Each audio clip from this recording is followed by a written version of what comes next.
انفقوا مما رزقناکم، اے ایمان والوں جو رزق ہم نے تمہیں دیا ہے اسے ہماری راہ میں خرچ کرو، من قبل ان یاتی یوم لا بیع فیہ ولا خلۃ ولا شفاعہ، ایک دن آنے والا ہے کہ کوئی خرید و فروخت نہیں ہوگی، کوئی دوستی کام نہیں آئے گی اور کوئی شفاعت کام نہیں آئے گی۔ یہاں شفاعت سے مراد ہے زبردستی والی شفاعت، جو مشرکین کا عقیدہ تھا کہ ہم جن بتوں کی عبادت کرتے ہیں وہ زبردستی اللہ کے ہاں بخشوا دیں گے کیونکہ اللہ ان کی رد نہیں کر سکتا، یہ والی شفاعت مراد ہے۔ اور کافر کی شفاعت نہیں ہو سکتی۔ جو مومن کی شفاعت ہے، جو نبی صلی اللہ علیہ وسلم اور علماء اور بزرگان دین کریں گے، وہ شفاعت قرآن ہی سے ثابت ہے۔ سورہ نبا میں اللہ نے بتایا کہ وہ کیا ہے، وہ آیت ہے کہ یوم یقوم الروح والملائکۃ صفا لا یتکلمون الا من اذن له الرحمن وقال صوابا، کوئی اللہ کے سامنے بات نہیں کر سکے گا، سفارش نہیں کر سکے گا مگر جس کو اللہ اجازت دے۔ تو وہ اللہ اجازت کس کو دے گا؟ پیغمبروں کو اور اپنے ماننے والوں کو۔ اور کس کے لیے دے گا؟ وقال صوابا، اور وہ بات بھی درست کرے، یعنی جس کی شفاعت کی میں اجازت دوں انہی کی شفاعت کرے۔ کس کی اللہ اجازت دیں گے؟ صرف ایمان والوں کی۔ اور کتنی اجازت دیں گے؟ وہ اللہ قیامت میں خود اس کی حد بندی کریں گے۔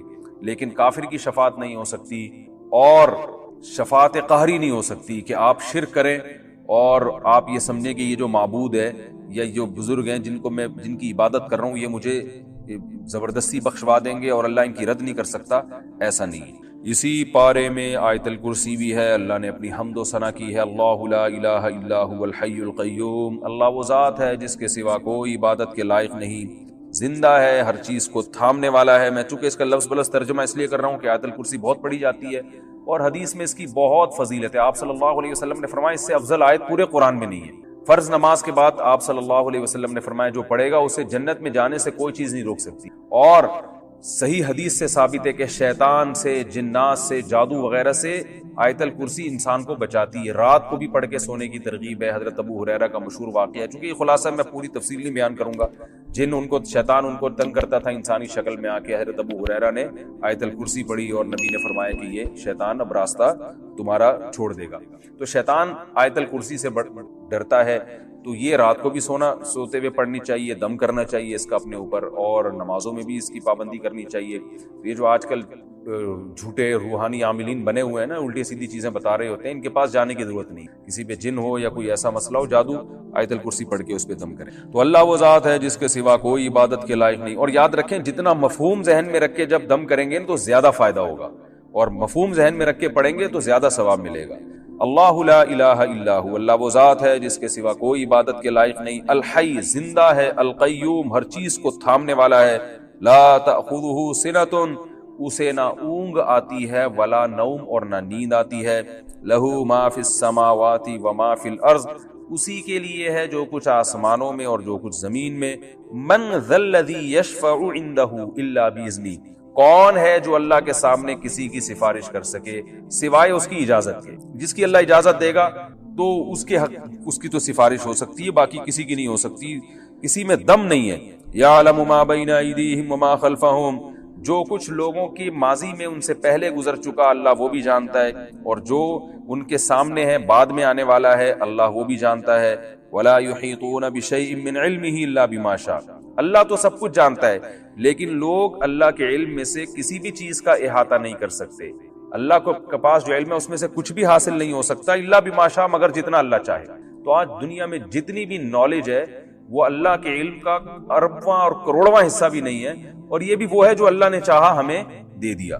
وسیع کرسیہ السماوات والارض، اس کی جو بادشاہت کی کرسی ہے وہ آسمانوں اور زمینوں پہ پھیلی ہوئی ہے۔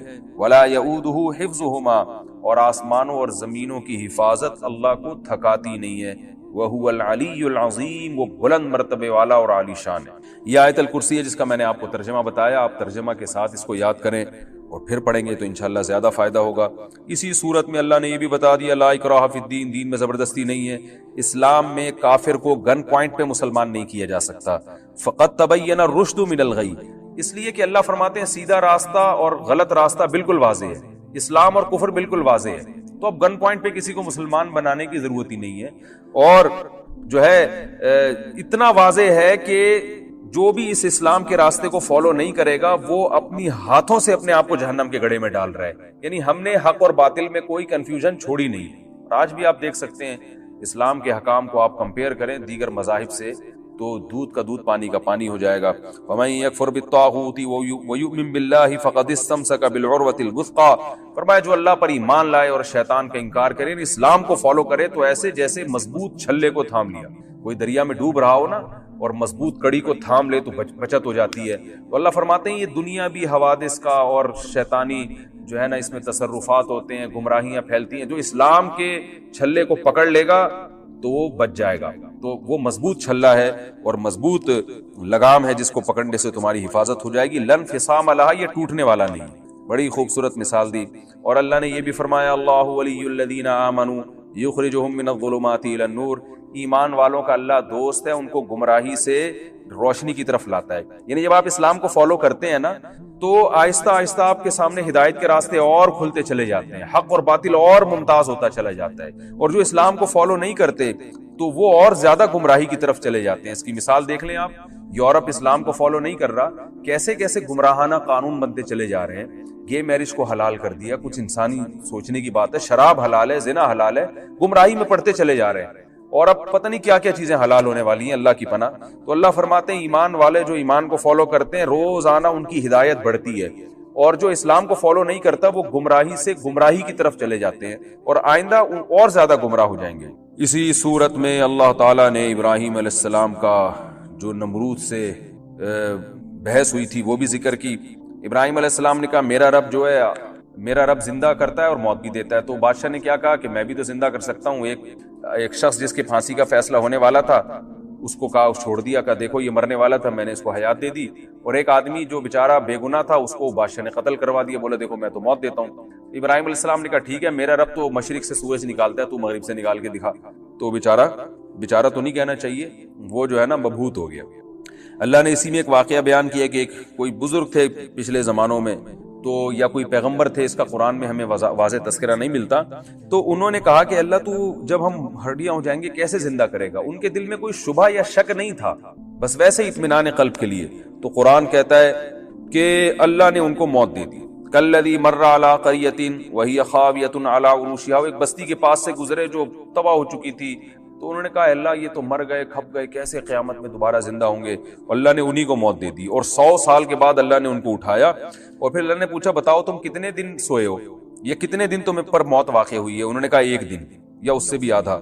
اللہ نے کہا کہ تمہیں میں نے 100 سال تک موت دی ہے، 100 سال کے بعد اٹھایا ہے۔ فانظر الی طعامک و شرابک لم یتسنى، اپنا کھانا اور پینا دیکھو ذرا بھی خراب نہیں ہوا، 100 سال تک اللہ نے اس کی بھی حفاظت کی۔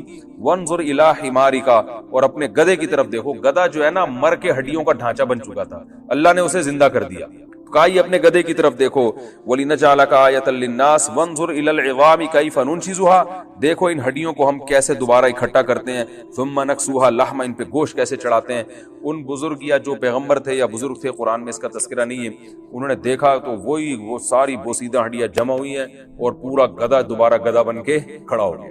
تو اللہ نے فرمایا جو گدھے کو دوبارہ زندہ کر سکتا ہے وہ انسانوں کو کیوں زندہ نہیں کر سکتا؟ اس طرح سے میں زندہ کروں گا۔ پھر ابراہیم علیہ السلام کا بھی اللہ نے تذکرہ کیا۔ ابراہیم علیہ السلام نے اللہ سے پوچھا اللہ تو مردوں کو کیسے زندہ کرے گا؟ اللہ نے فرمایا ابراہیم کیا تجھے یقین نہیں ہے؟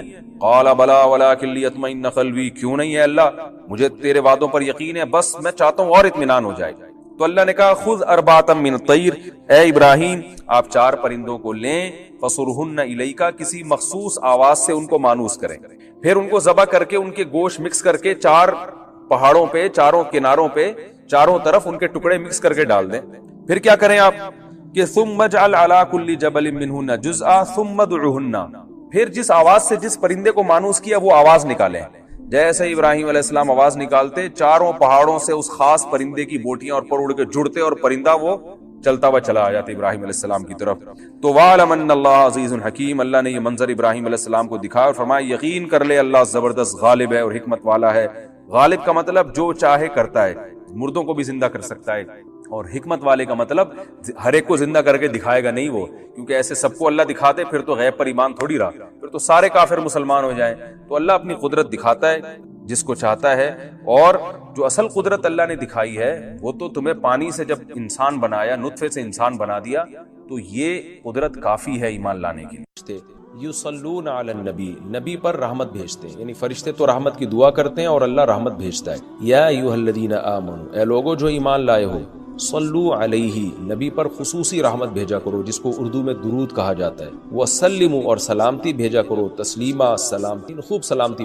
تو یہ آیت جب اس آیت کی وجہ سے علماء نے یہ مسئلہ فقہاء نے بیان کیا کہ زندگی بھر میں ایک مرتبہ درود بھیجنا ہر مسلمان پہ فرض ہے، کیونکہ اللہ نے حکم دی، اور الامر بشیء لا یقتضی التکرار، جب کسی بات کا آرڈر دیا جاتا ہے نا تو وہ ایک دفعہ کرنے سے وہ آرڈر پورا ہو جاتا ہے۔ تو اللہ نے ہمیں درود کا حکم دیا، تو زندگی میں ایک دفعہ بھی اگر ہم درود پڑھ لیں گے تو یہ فرض ادا ہو جائے گا، جیسے کہ کلمہ توحید زندگی میں ایک دفعہ پڑھنا فرض ہے، باقی جتنا پڑھیں اتنا اچھا ہے۔ اور جب کسی مجلس میں نبی صلی اللہ علیہ وسلم کا ذکر کیا جائے تو ایک مرتبہ اس میں درود پڑھنا واجب ہے، فرض نہیں ہے۔ فرض اور واجب ایک اصطلاح ہے، فرض کا مطلب ہوتا ہے جس کی دلیل یقینی اور قطعی ہو، تو چونکہ قرآن نے درود پڑھنے کا حکم دیا تو وہ چونکہ یہ نہیں اللہ نے کہا کہ ہمیشہ پڑھتے رہا کرو، بلکہ پڑھو، تو ایک دفعہ پڑھنا اس قطعی یقینی دلیل کی وجہ سے فرض ہے۔ تو فرضیت ایک ایسی چیز ہوتی ہے جس کا انکار کرنے سے انسان کافر ہو جاتا ہے، کیونکہ اس کی دلیل بہت مضبوط ہوتی ہے۔ اور دوسری حدیث میں آتا ہے کہ وہ شخص بخیل ہے کہ میرے سامنے اس کا تذکرہ کیا جائے اور مجھ پر درود نہ پڑے۔ تو اس حدیث، یہ چونکہ خبر واحد ہے،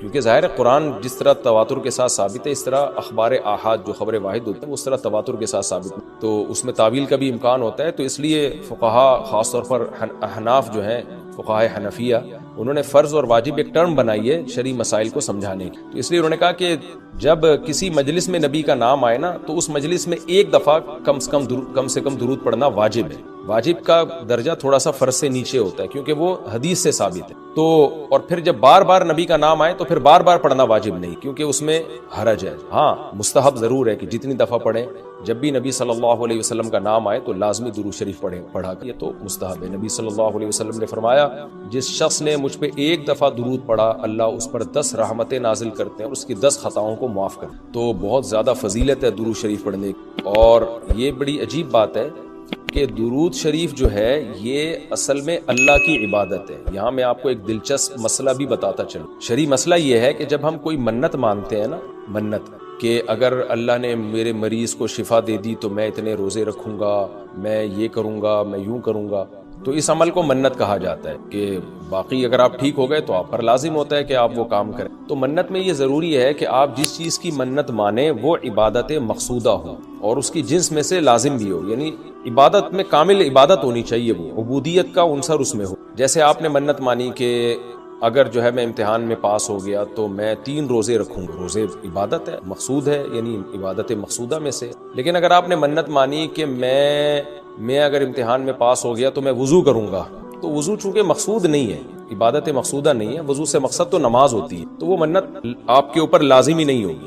آپ نے اگر منت مانی کہ جی میں صدقہ کروں گا، تو صدقہ عبادت مقصودہ ہے اور اس کی جنس میں سے جو زکوٰۃ ہے وہ واجب بھی ہے۔ روزے کی جنس میں سے رمضان کا روزہ واجب ہے۔ آپ نے نفل نماز کی منت مانی تو بھی منت پورا کرنا آپ پر لازم ہے، کیونکہ نفل نماز جو ہے وہ عبادت بھی ہے اور اس کی جنس میں سے یعنی فرض نماز آپ پر لازم بھی ہے۔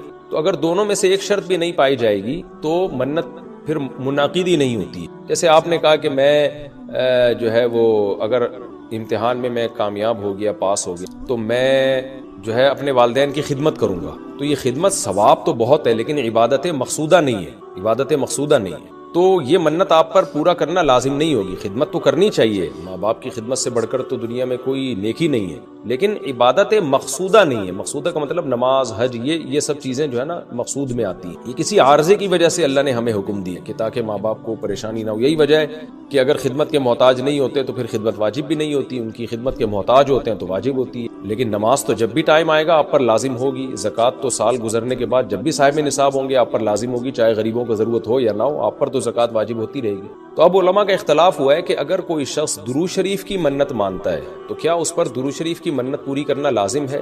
بعض علماء نے کہا کہ نہیں، کیونکہ درود شریف بھی عبادت مقصودہ میں سے نہیں ہے۔ اس کی پہلے میں اور آسان مثال دیتا ہوں، جیسے تلاوت۔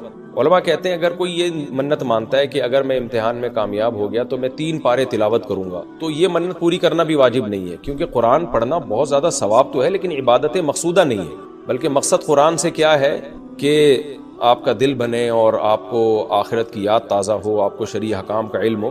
ثواب بہت ہے، ہر ثواب کا کام اصطلاحی عبادت نہیں ہوتا. خوب سمجھ لیں, عبادت کی بھی دو قسمیں ہیں. ایک عبادت ٹرم ہے, اصطلاح ہے, اور ایک عبادت مجازن ہم عبادت, ہر اچھے کام کو عبادت کہتے ہیں. اس لحاظ سے تو کھانا کھانا بھی عبادت ہے کہ اگر آپ کی نیت اچھی ہے اس سے. لیکن ایک ہوتی ہے مقصود عبادت, تو مقصودہ عبادت میں سے نہیں ہے. ثواب بہت ہے قرآن کی تلاوت کرنا, اللہ سے محبت کی علامت ہے. بغیر سمجھ کے پڑھنا بھی بہت بڑی نیکی ہے, قرآن بغیر سمجھ کے پڑھنا. لیکن قرآن کی تلاوت کی منت جو ہے وہ منعقد نہیں ہوتی. تو اسی طرح اب یہ اختلاف ہوا ہے کہ اگر کوئی درود شریف کی منت مان لیتا ہے کہ اگر میں امتحان میں کامیاب ہو گیا تو میں 100 دفعہ درود شریف پڑھوں گا, تو کیا یہ منت پوری کرنا واجب ہے یا نہیں؟ تو بعض علماء کہتے ہیں کہ واجب نہیں ہے. وجہ اس کی ہے کہ درود شریف عبادت مقصودہ نہیں ہے, کیونکہ درود شریف کا مقصد تو یہ سید الانبیاء محمد صلی اللہ علیہ وسلم سے محبت کا اظہار, تو یہ نماز روزے کی طرح نہیں ہے. لیکن راجح قول یہ ہے جس پہ فتویٰ دیا گیا ہے کہ یہ منت پوری کرنا واجب ہے, کیونکہ درود شریف عبادت مقصودہ ہے, اور عبادت مقصودہ ہے اور اس کی جنس میں سے واجب بھی ہے, فرض بھی ہے. تو فرض کیسے ہے؟ کیونکہ قرآن نے ہمیں حکم دے دیا. اب زندگی میں ایک دفعہ درود شریف پڑھنا فرض ہو گیا. یہ مسئلہ تو آسانی سے سمجھ میں آ گیا کہ فرض کیسے. یہ ایک سوال پیدا ہوتا ہے عبادت مقصودہ کیسے ہے؟ نبی صلی اللہ علیہ وسلم کی تو عبادت جائز ہی نہیں ہے. اس کا بڑا دلچسپ جواب دیا حضرات فقہا نے کہ درود شریف اصل میں اللہ کی عبادت ہے جو ہم اللہ کو خوش کرنے کے لیے کرتے ہیں, کیونکہ اللہ نے ہمیں آرڈر دیا ہے. اور اس میں عبادت کا عنصر, عبادت کہتے ہیں جس کی جو ہے وہ جس میں عبودیت کا عنصر ہو, آپ بطور غلام جو کام کر رہے ہو, جس میں آپ کو لاجک پوچھنے کی بھی اجازت نہیں ہوتی. جیسے 5 نمازیں فرض ہیں نا, کیوں فرض ہیں بھائی؟ لاجک کی ہمیں حکم نہیں, ہم نے پڑھنی ہے. روزہ فرض ہے, اس کی حکمتیں اللہ نے بیان کی, لیکن وہ حکمتیں نہ بھی ہو تو روزہ رکھنا پڑے گا. تو درود شریف بھی عبادت مقصودہ میں سے ہے, اس لیے کہ اللہ نے ہمیں حکم دیا تو ہم اللہ کو خوش کرنے کے لیے اللہ کی غلامی کے طور پر پیغمبر پر درود بھیجتے ہیں. اس سے درود شریف کی اہمیت بہت زیادہ بڑھ جاتی ہے, اور اس میں بہت ساری حکمتیں حاصل ہو جاتی ہیں کہ ہم اللہ کو راضی کرنے کے لیے, کیونکہ اللہ نے ہمیں حکم دیا ہے, جیسے نماز کا حکم دیا, زکوٰۃ کا حکم دیا. اللہ نے کہا کہ تم یہ عبادت کرو گے میری, یہ ہوگی میری, کیونکہ دعا عبادت ہے. دعا میں کیا ہوتا ہے, ہم اللہ سے بھکاریوں کی طرح مانگتے ہیں. تو اللہ نے کہا اور دعائیں تم مانگو نہ مانگو, یہ والی تو اسپیشلی تم پہ فرض ہے. ایک تو اطلاق دعا مانگنا ہے نا, لیکن اسپیسیفک کوئی مخصوص دعا مانگنا تو فرض نہیں ہے. لیکن یہ والی دعا مانگنا ہم پہ اللہ نے فرض کیا ہے کہ تم نے پیغمبر کے لیے رحمت کی دعا کرنی ہے, یہ تم پہ فرض ہے, یہ مجھے خوش کرنے کے لیے فرض ہے. تو یہ عبادت ہے, لیکن اللہ کی عبادت ہے, اور نبی کے لیے دعا ہے یہ. تو اس سے درود شریف کی اہمیت بھی بہت بڑھ جاتی ہے, اور ہمیں سید الانبیاء صلی اللہ علیہ وسلم کی اہمیت کا بھی پتہ چلتا ہے کہ اللہ نے پیغمبر پہ درود بھیجنے کو اپنی عبادت قرار دے دی ہے. تو سید الانبیاء صلی اللہ علیہ وسلم کی بھی ویلیو بہت زیادہ بڑھ جاتی ہے. جیسے قرآن میں آتا ہے نا کہ وَرَفَعْنَا لَكَ ذِكْرَكَ, ہم نے آپ کے تذکرے کو بلند کیا ہے. تو کیسے بلند کیا؟ علماء نے اس کا جواب دیا کہ نماز میں بھی درود شریف ہے, اور اتحیات میں نبی صلی اللہ علیہ وسلم پہ سلامتی بھیجنے کو اتحیات کا حصہ بنا دیا گیا ہے, اور اذان میں اشہد ان لا الہ الا اللہ کے ساتھ اشہد ان محمد رسول اللہ کو بھی ایڈ کیا گیا ہے. تو اس سے سید الانبیاء صلی اللہ علیہ وسلم بہت زیادہ فضیلت ثابت ہو. تو اس لیے درود شریف کا اہتمام کرنا چاہیے. جیسے شریعت میں بعض عبادتیں بعض اوقات میں زیادہ پسندیدہ ہیں, آپ دن میں نوافل پڑھیں اس کا بھی ثواب ملتا ہے, لیکن یہ نوافل آپ رات کے آخری حصے میں پڑھیں تو تہجد بن جائے گی, بہت زیادہ ثواب ہو جائے گا. آپ روزہ رکھیں عام دنوں میں ثواب ہے, پیر جمعرات کو زیادہ ثواب ہے, ایام بیز میں زیادہ ثواب ہے, رمضان کا تو بہت ہی زیادہ ثواب ہے, عاشورہ کا بھی ثواب ہے. تو جیسے جتنی بھی عبادتیں ہیں وہ خاص دن اور خاص اوقات میں ان کی فضیلت بڑھ جاتی. تو ایسے ہی درود شریف کے بارے میں حدیث میں آتا ہے کہ عام دنوں میں بھی درود شریف میں بہت ثواب ملتا ہے, لیکن صحیح حدیث سے یہ بات ثابت ہے کہ جمعے کے دن درود شریف پڑھنا عام دنوں سے زیادہ افضل. اسی وجہ سے ہمارے اکابر کا ہمیشہ سے معمول رہا ہے, جو ہم نے دیکھا بھی ہے کہ وہ جمعے کے دن خاص طور پر عصر کی نماز کے بعد درود شریف پڑھنے کا بہت زیادہ اہتمام. اور جب وہ عمرے کے لیے یا حج کے لیے جاتے ہیں تو بھی مسجد نبوی میں اکثر وہ میں نے دیکھا ہے اپنے بڑوں کو کہ وہ عصر کی نماز کے بعد نا مسجد نبوی میں صرف درود شریف ہی پڑھتے ہیں. ایک تو وہ جگہ ایسی ہے کہ جہاں سید الانبیاء صلی اللہ علیہ وسلم کا روضہ اطہر ہے سامنے, اور پھر وہاں جمعے کا دن بھی ہو تو, اور پھر عصر کا وقت جو ہے وہ قبولیت کا وقت ہوتا ہے جمعے کے دن. جیسے کہ حدیث میں آتا ہے نا, جمعے کے دن ایک گھڑی ایسی ہوتی ہے جس میں دعا رد نہیں ہوتی. تو جمہور علماء اس طرف گئے ہیں کہ اس سے عصر کا ٹائم مراد ہے, اگرچہ اس میں اختلاف ہے لیکن جمہور اس طرف گئے ہیں کہ عصر کا وقت مراد. تو جمعے کے دن عصر کے وقت درود شریف کا اہتمام کرنا چاہیے. اور ویسے بھی اگر آپ کو عصر کے وقت ٹائم نہیں ملتا تو جمعے کی نماز کے لیے آپ وقت سے بہت پہلے آ جائیں, نہا دھو کے تیار ہو کے اگلی صف میں بیٹھیں, اور خطیب صاحب کا بیان شروع ہونے سے پہلے آپ تحیت المسجد پڑھنے کے بعد درود شریف کی کثرت کریں. تو اس کے بہت زیادہ فضیلت ہے, اور ہمیں اللہ نے حکم دیا. اور علماء نے بیان کیا کہ درود شریف کو جو اللہ نے ہم پہ لازم کیا نا، اس میں ایک حکمت یہ بھی ہے کہ سید الانبیاء صلی اللہ علیہ وسلم کی بشریت ہمارے ذہن میں اور اچھی، کیونکہ پچھلی امتیں جو تباہ و برباد ہوئی ہیں وہ اس لیے ہوئی ہیں کہ انہوں نے پیغمبروں کو اتنا اونچا مقام دیا کہ اللہ کے برابر لے آئے. جیسے عیسائیوں نے حضرت عیسیٰ کو اللہ کا بیٹا بنا دیا معاذ اللہ. ہمارے یہاں بھی جو بدعتی لوگ ہیں انہوں نے سید الانبیاء کو حاضر ناظر مشکل کشا کیا بنا دی، تو شرک کرنے لگے. تو درود شریف میں ایک حکمت یہ بھی ہے کہ جب ہم نبی کے لیے دعا کرتے ہیں اللہ تعالیٰ سے کہ اللہ سید الانبیاء پر اپنی خصوصی رحمتیں نازل فرما اور آپ پر سلامتیاں بھیج، تو اس سے ہمیں یہ بھی پتہ چلتا ہے، یہ عقیدہ ہمارے دل میں بیٹھتا ہے کہ محمد صلی اللہ علیہ وسلم بھی اللہ کی رحمت کے محتاج. تبھی تو ہمیں حکم دیا جا رہا ہے کہ ان کے لیے دعا مانگو. ہاں یہاں ایک اشکال ہو سکتا تھا اس کا کہ بھئی اچھا اس کا مطلب نبی ہماری دعا کے محتاج ہیں. تو نہ نبی ہماری دعا کے محتاج نہیں ہے، اللہ کی رحمت کے محتاج ہے. ہم دعا نہیں بھی مانگیں گے تو اللہ اپنے حبیب صلی اللہ علیہ وسلم پر رحمت بھیجے گا. لیکن اللہ نے ہمیں حکم یہ دیا تاکہ ہماری نظر میں یہ عقیدہ اور اچھی طرح مضبوط ہو جائے کہ تم بھی پیغمبر کے لیے اللہ سے دعا مانگا کرو. اس سے پتہ چلتا ہے پیغمبر تمہاری دعا کے محتاج ہو یا نہ ہو، لیکن اللہ کی رحمت کے بہرحال محتاج ہیں، اور پیغمبر بھی اس لائق ہیں کہ ان کے لیے دعا مانگی جائے. اور یہ اس سے ان کا مرتبہ کم نہیں ہوتا بلکہ مرتبہ بڑھ جاتا ہے، کیونکہ پیغمبر نے ہمیں یہ سکھایا ہے کہ یا ایھا الناس انتم الفقراء الی اللہ، اے لوگو تم سب کے سب اللہ کے در کے محتاج. اور یہ جو میں نے کہا کہ پیغمبر اس لائق ہیں کہ ان کے لیے دعا مانگی جائے، تو اس کا کوئی یہ مطلب نہ لے کہ پیغمبر ہماری دعا کے محتاج ہیں. یہ میں بار بار بتا چکا ہوں، ہماری دعا کے محتاج نہیں ہے، لیکن اللہ تعالیٰ یہ چاہتے ہیں کہ میں پیغمبر پر رحمت بھیجوں لیکن اس میں امتیوں کا حصہ پڑے. حضرت مولانا اشرف علی تھانوی رحمہ اللہ نے اس کی ایک مثال دی ہے کہ جیسے کسی بادشاہ کو اپنے شہزادے سے بہت زیادہ محبت ہے، وہ ویسے ہی اس کو گفٹ دینا چاہتا ہے، اور آپ کو پتہ ہے کہ اس نے یہ گفٹ دینا ہے، لیکن آپ جا کے بادشاہ سے سفارش کر دیتے ہو کہ بھئی ان کو یہ گفٹ دے دو. اس میں آپ کا مقصد یہ ہوتا ہے کہ بادشاہ نے تو کرنا ہی ہے، تو بادشاہ کے دل میں ہمارا مقام بھی بڑھ جائے گا کہ دیکھو جو کام میں چاہتا ہوں تو یہ بھی مجھ سے وہی چاہتا ہے، اور اس سے نبی صلی اللہ علیہ وسلم سے بھی آپ کا تعلق بڑھ جائے گا، اور یعنی جو شہزادہ ہے نا اس سے بھی تعلق بڑھ جائے گا. تو جب ہم اللہ سے دعا مانگتے ہیں نبی کے لیے تو ہمارا اللہ کا ریلیشن بھی بڑھتا ہے، اس سے اللہ خوش ہوتا ہے کہ دیکھو میرے حبیب کے لیے یہ بھی مجھ سے کہہ رہے ہیں رحمت بھیجنے کا، اور سید الانبیاء سے بھی ہمارا تعلق بڑھ جائے گا. قیامت کے دن یہ چیز سفارش میں معاون اور مددگار ہو سکتی. ان الذین یؤذون اللہ ورسولہ، بے شک وہ لوگ جو اللہ اس کے رسول کو تکلیف پہنچاتے ہیں. اللہ کو تو ظاہر ہے کوئی تکلیف نہیں پہنچا سکتا، یہاں بھی مجازاً اس کو تکلیف سے تعبیر کیا، اللہ کے حکام کی نافرمانی، اور یعنی اللہ نے اپنے رسول کی تکلیف کو اپنی تکلیف قرار دیا. لعنہم اللہ فی الدنیا والآخرہ، ان پر دنیا اور آخرت میں لعنت ہو، کیونکہ منافقین یہی کام کر رہے تھے نا. میں نے بتایا کہ سورت کا حاصل یہی ہے، اس میں اہم مضمون یہی بیان ہوا. وَأَعَدَّ لَهُمْ عَذَابًا مُهِينًا، اور اللہ نے ان کے لیے ذلت والا عذاب تیار کر کے رکھا ہے.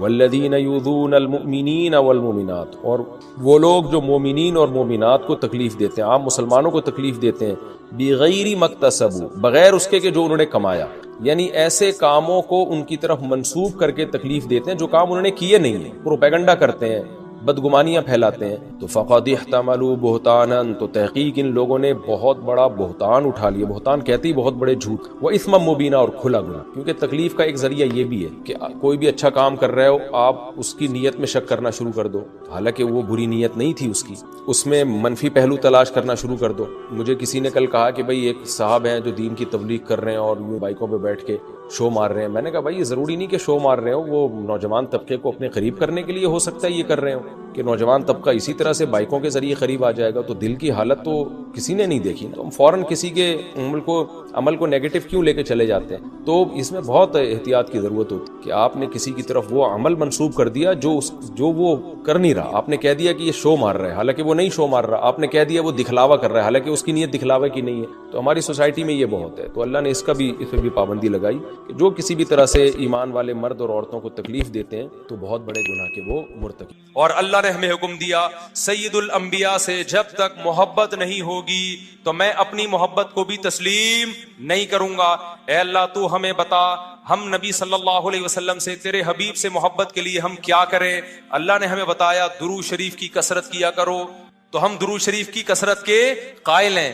ہم نبی سے پوچھتے ہیں کہ آپ اللہ کے سفیر ہیں، یا رسول اللہ ہم آپ پہ درود کیسے پڑھیں. ہمارے نبی نے وہ بھی ہمیں بتا دیا.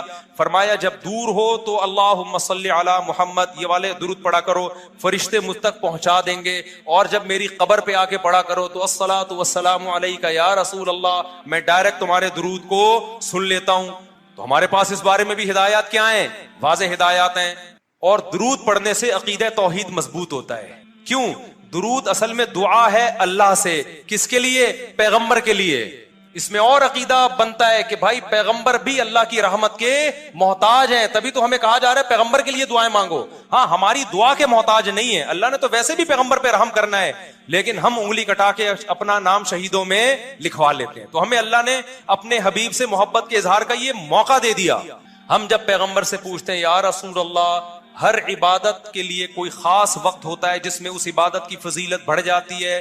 روزہ عام دنوں میں رکھو, 3 روزوں کا ثواب, 10 روزوں کا ثواب.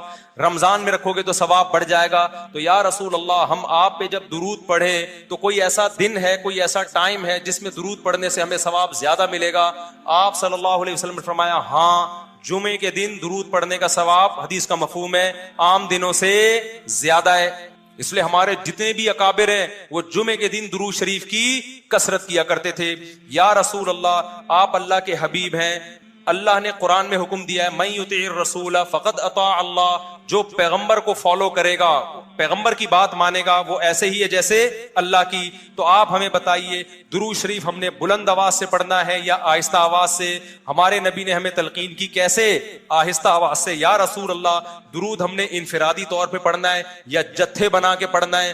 آپ صلی اللہ علیہ وسلم نے فرمایا دیکھو آخر میں ایک جنتی فرقہ ہوگا, وہ ہوگا جس پر میں اور میرے صحابہ کا عمل. صحابہ نے جتھے بنا کے درود کی محفلیں نہیں لگائی ہیں. جس صحابی کو جہاں موقع ملا انہوں نے کثرت سے پیغمبر پر درود پڑھا. ہم نے اپنے اکابر کو دیکھا ہے, اپنے علماء کو دیکھا ہے, آج بھی بزرگان دین کو دیکھا ہے, کوئی مسجد کے اس کونے میں بیٹھ کے تسبیح ہاتھ میں لے کے درود شریف پڑھ رہا ہوگا, کوئی مسجد کے اس کونے میں بیٹھ کے. میرے شیخ اور اپنے علماء مشائخ کو میں نے دیکھا ہے جب مسجد نبی میں جاتے ہیں 2 گھنٹے, 1 گھنٹے, 2.5 3 گھنٹے, عصر سے مغرب تک کا پورا ٹائم پیغمبر صلی اللہ علیہ وسلم کے روضہ رسول کے نبی کے روضے کے قریب سارا ٹائم درود شریف میں گزار دیتے ہیں. یہ وہ طریقہ ہے جو پیغمبر سے محبت کا اظہار کا اللہ نے آپ کو بتایا ہے. اے اللہ, ہم اور کس طرح سے آپ سے محبت کا اظہار کر سکتے ہیں؟ اللہ نے فرمایا کہ جو پیغمبر سے محبت کرنا چاہتا ہے اسے پیغمبر کے اخلاق اور عادات اپنی زندگی میں لانے پڑیں گے. ہمارے پیغمبر صلی اللہ علیہ وسلم جب رات کو تہجد کے لیے اٹھتے تھے تو اس کا خیال کیا کرتے تھے کسی کی آنکھ نہ کھلے. جب رات کے وقت آپ گھر میں تشریف لاتے اتنا آہستہ آواز سے سلام کرتے کہ جو جاگ رہا ہے وہ جواب دے دے, جو سو رہا ہے اس کی آنکھ نہ کھلے. لیکن ہم پیغمبر سے محبت کا اظہار کیسے کرتے ہیں؟ موبائلوں کے سگنل کیا ہو گئے؟ بند. یہ محبت کا اظہار کا کیا ہے؟ اتنے بڑے بڑے جلوس, ناچ گانے اور جو میوزک, موسیقی اور تھرکنا اور بھڑکنا اور روڈ بلاک کر دینا, سیکیورٹی کے مسائل کا کھڑا ہو جانا گورنمنٹ کے لیے, اور کس قدر لوگوں کو تکلیف اور اذیت پہنچنا. تو یہ پیغمبر صلی اللہ علیہ وسلم کی سیرت بولو نہیں ہے. یا رسول اللہ, ہم آپ سے محبت کے اظہار کے لیے کون سا حلوہ پکا سکتے ہیں؟ ہم نبی سے محبت, جب تک پیغمبر سے محبت نہ ہو ایمان قابل قبول نہیں ہے. لیکن محبت کا انداز وہ ہوگا جو اللہ کے رسول نے بتایا ہے. یا رسول اللہ, ہم آپ کی یاد میں کون سا حلوہ پکائیں, کتنی بریانی کی دیگیں آپ کی یاد میں؟ نبی نے فرمایا جو مجھے یاد رکھنا چاہتا ہے وہ روزے رکھے. کیونکہ نبی صلی اللہ علیہ وسلم نے فرمایا, بخاری مسلم کی حدیث, بدترین برتن جو بھر جائے وہ انسان کا پیٹ ہے. یا رسول اللہ, ہم کتنا کھائیں آپ کی یاد میں؟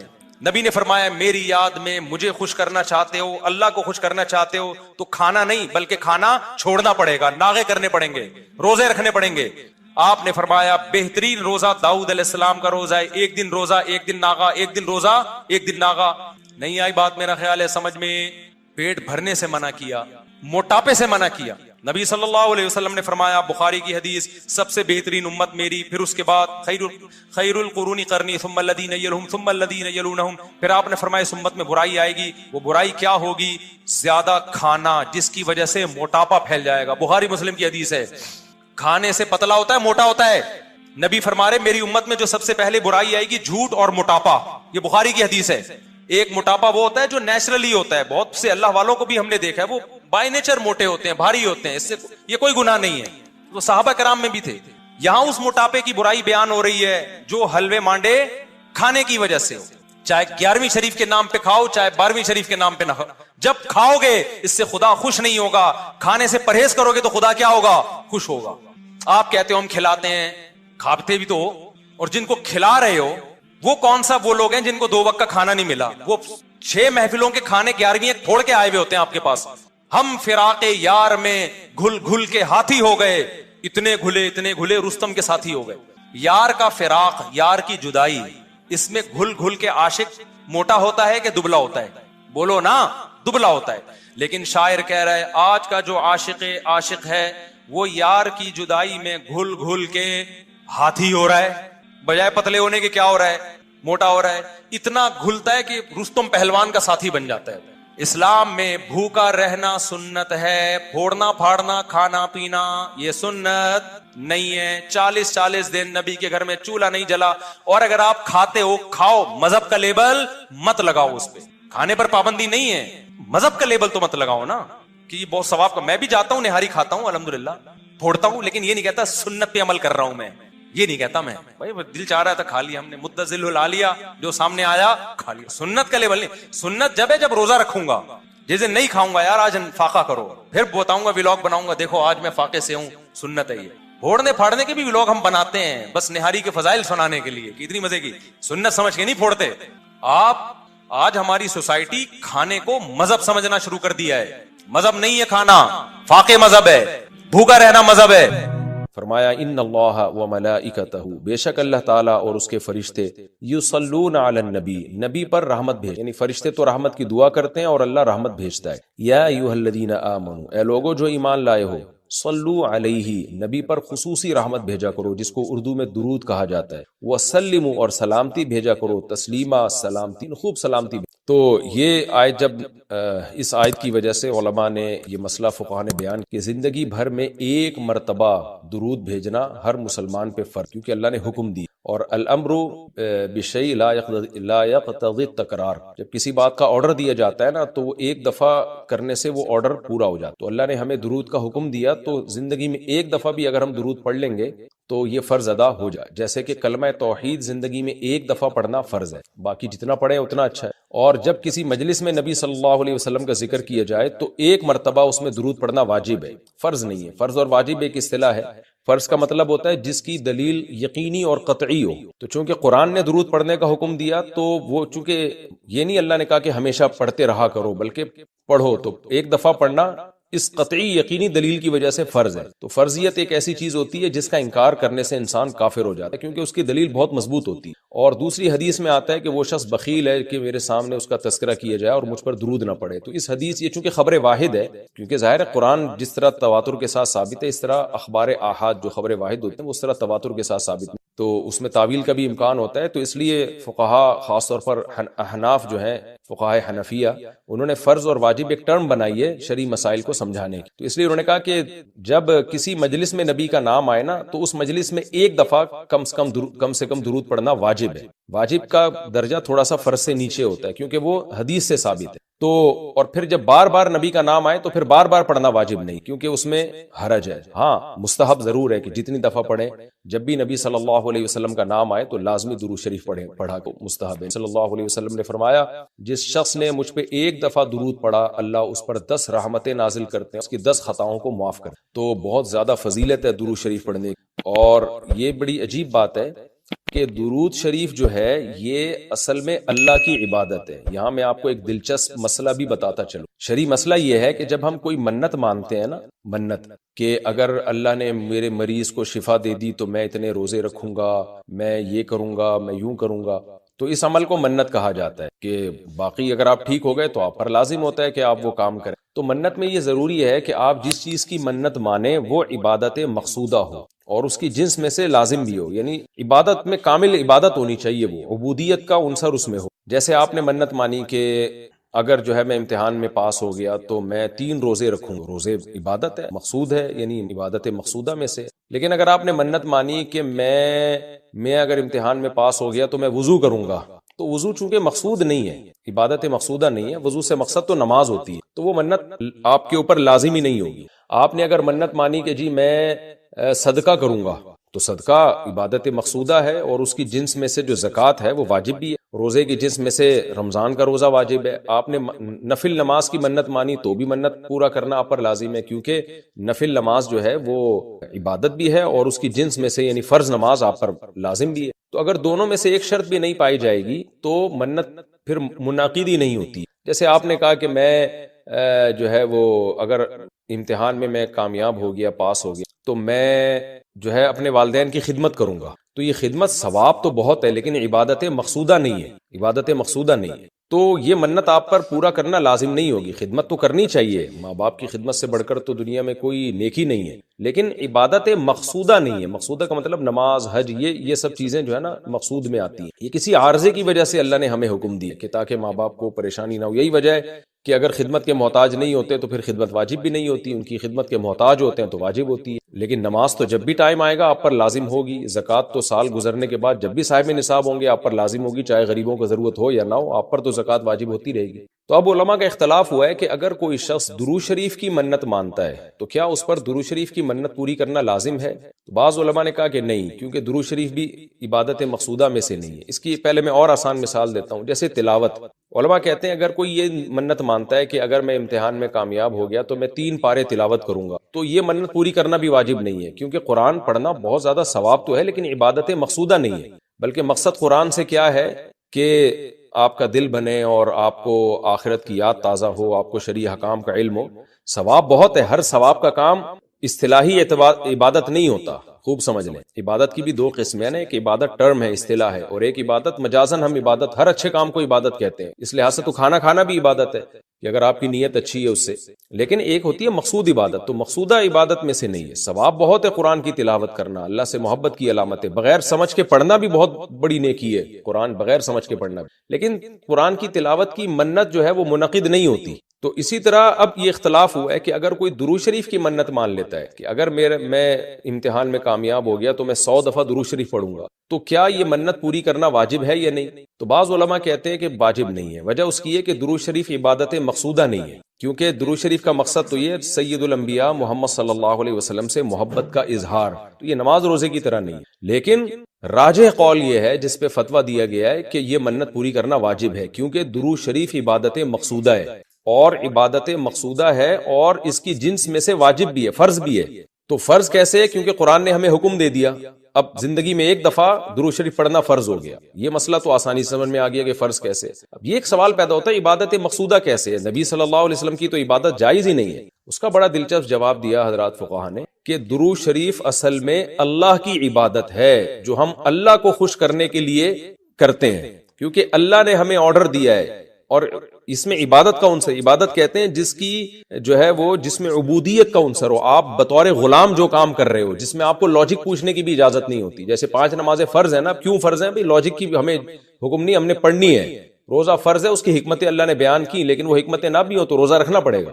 تو درود شریف بھی عبادت مقصودہ میں سے ہے، اس لیے کہ اللہ نے ہمیں حکم دیا تو ہم اللہ کو خوش کرنے کے لیے اللہ کی غلامی کے طور پر پیغمبر پر درود بھیجتے ہیں. اس سے درود شریف کی اہمیت بہت زیادہ بڑھ جاتی ہے اور اس میں بہت ساری حکمتیں حاصل ہو جاتی ہیں کہ ہم اللہ کو راضی کرنے کے لیے، کیونکہ اللہ نے ہمیں حکم دیا، جیسے نماز کا حکم دیا، زکوٰۃ کا حکم دیا. اللہ نے کہا کہ تم یہ عبادت کرو گے میری، یہ ہوگی میری، کیونکہ دعا عبادت ہے.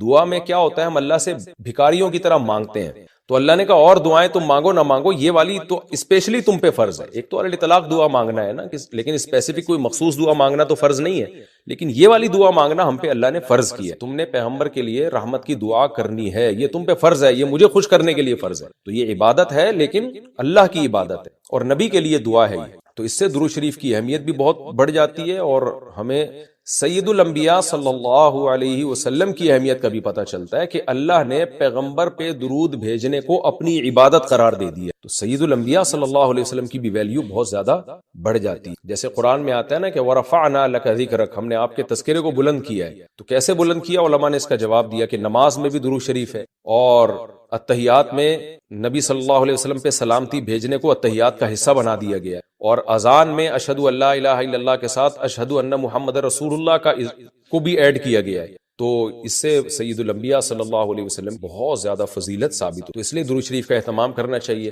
جیسے شریعت میں بعض عبادتیں بعض اوقات میں زیادہ پسندیدہ ہیں، آپ دن میں نوافل پڑھیں اس کا بھی ثواب ملتا ہے، لیکن یہ نوافل آپ رات کے آخری حصے میں پڑھیں تو تہجد بن جائے گی، بہت زیادہ ثواب ہو جائے گا.